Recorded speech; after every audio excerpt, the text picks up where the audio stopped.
Cuộc sống có một cách rất im lặng để làm con người ta kiệt sức. Không phải bằng biến cố lớn, không phải bằng bi kịch, mà bằng sự cố gắng liên tục. Cố kiểm soát, cố sắp xếp, cố tính toán, cố làm cho mọi thứ đúng. Và càng cố, bạn càng mệt. Càng nắm chặt, bạn càng thấy cuộc đời trượt khỏi tay mình. Đây là nghịch lý mà rất ít người dám nhìn thẳng. Chính nỗ lực mà bạn tin là sẽ cứu bạn đang làm bạn kiệt quệ. Đức Phật không dạy chúng ta cách thắng đời. Ngài dạy chúng ta cách ngừng đánh nhau với đời. Và khi bạn ngừng đánh, đời tự lắng. Hãy nhìn lại thật chậm. Bạn đang cố kiểm soát điều gì?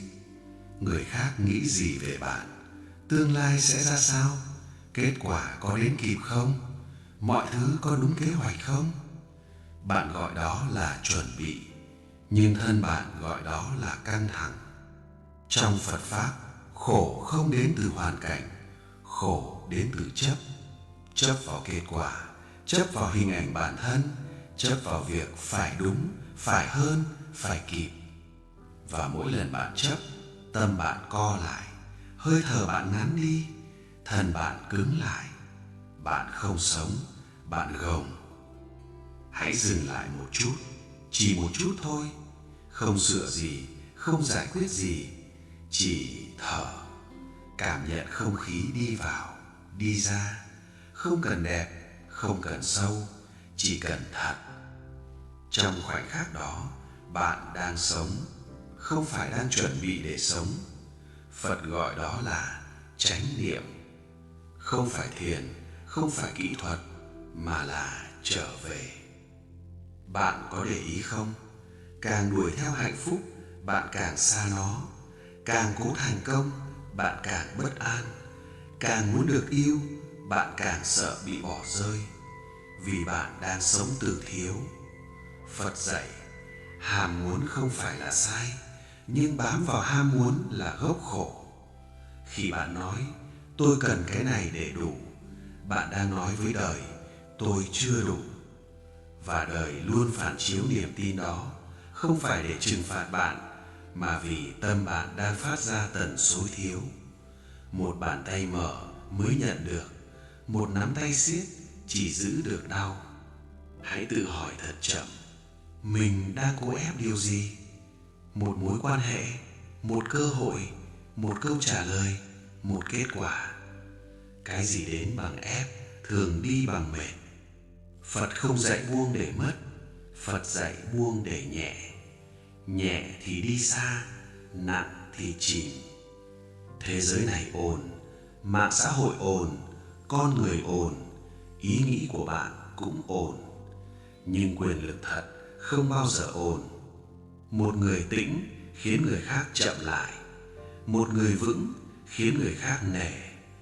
Không phải vì họ nói lớn, mà vì họ không cần nói. Phật ngồi yên và cả thế giới lắng. Bạn không cần chứng minh, bạn không cần giải thích, bạn không cần làm cho ai hiểu. Chỉ cần đứng đúng với mình. Im lặng mà không sợ bị hiểu lầm, đó là sức mạnh.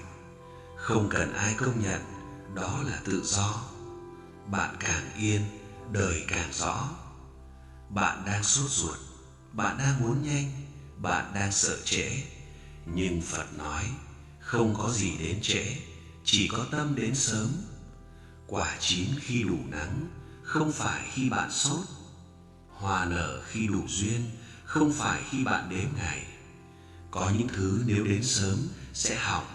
Có những mối quan hệ nếu bắt đầu sớm sẽ gãy.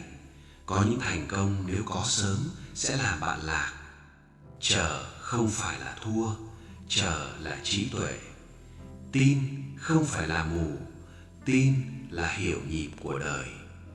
Bạn không cần chạy theo thời gian sẽ gặp bạn khi bạn sẵn. Bạn nghĩ nhiều nhưng đời nghe cảm. Bạn nói muốn bình an nhưng bạn đang sống trong lo. Bạn nói muốn đủ nhưng bạn đang thở trong thiếu. Đời không nghe lời nói, đời nghe trạng thái. Phật dạy, tâm là gốc, cảnh là bóng. Tâm lo thì cảnh nhiễu, Tâm yên thì cảnh thuận. Không phải vì thế giới đổi, mà vì cách bạn chạm vào thế giới đổi. Chỉ cần bạn yên, mọi thứ tự chậm. Chỉ cần bạn đủ, mọi thứ tự đến. Rất nhiều người hình dung tương lai, nhưng thân họ vẫn sống trong căng. Vai vẫn gồng, hơi thở vẫn ngắn, tim vẫn sợ. Thân không tin hình ảnh, thân tin trạng thái. Muốn bình an, hãy thở như người bình an. Muốn vững, hãy đứng như người vững. Muốn tự do, hãy bỏ một ràng buộc hôm nay. Phật không dạy mơ, Phật dạy sống. Sống ngay, sống thật, sống đủ. Bạn đang giữ gì? Một người không còn thương, một vai không còn hợp, một hình ảnh cũ về mình, một nỗi sợ quen. Bạn gọi đó là an toàn, nhưng thân bạn gọi đó là mệt. Cái ly đầy không nhận được nước, cái tâm đầy không nhận được duyên. Buông không làm bạn trống, buông làm bạn rộng. Rộng thì đời vào, chật thì đời đứng ngoài. Khi bạn không cần, bạn không sợ mất. Khi bạn không cần, bạn không van. Khi bạn không cần, bạn không hạ mình. Phật không nghèo, Phật đủ. Và cái đủ đó không ai lấy được. Bạn không cần chứng minh giá trị. Bạn không cần được chọn để có giá trị. Bạn là giá trị. Khi bạn sống từ đủ, đời đối xử với bạn như người đủ. Bạn có để ý không? Bạn nghiêm với mình hơn với người khác. Bạn tha cho người khác, bạn phạt mình. Bạn cảm thông cho người khác, bạn khinh mình.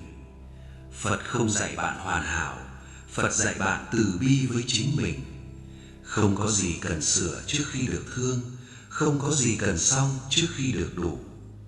Bạn đủ rồi, ngay bây giờ, ngay đây.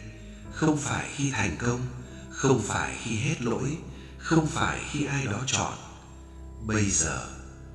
Và khi bạn ngừng đánh mình, đời cũng ngừng đánh bạn. Bạn không cần đẩy đời, đời đang tới. Bạn không cần gồng, bạn đang được nâng. Bạn không cần chạy, bạn đang ở đúng chỗ. Phật không hứa cuộc đời dễ, Ngài chỉ ra khi tâm buông, đời nhẹ.